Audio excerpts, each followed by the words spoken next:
TV দেওয়া লাগবে না, ভিডিও হচ্ছে মানে আমি হুম। পরীক্ষা দিলাম কি একই তো, যা আছে কপাল একই ভাষা একদিন 5 থেকে একদিন উঠে চলে গেল চাকরি চাকরি।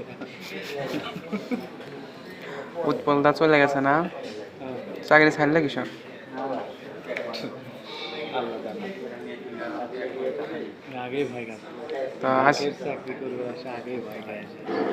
বাবা প্রথম 6 মাস বা 2-3 মাস মধ্যে যা খোঁজখবর নিয়ে দেখ কি হয় তারপর এখানে ইয়ে করতে করতে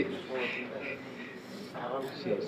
এই আছে সেই আছে এই আছে জিনিসগুলো কি হয়। আপনি ভয় পাচ্ছেন না?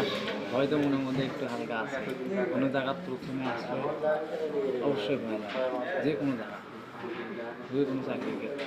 তারপরে যখন দিন দিন স্থায়ী হয়ে যাবে তখন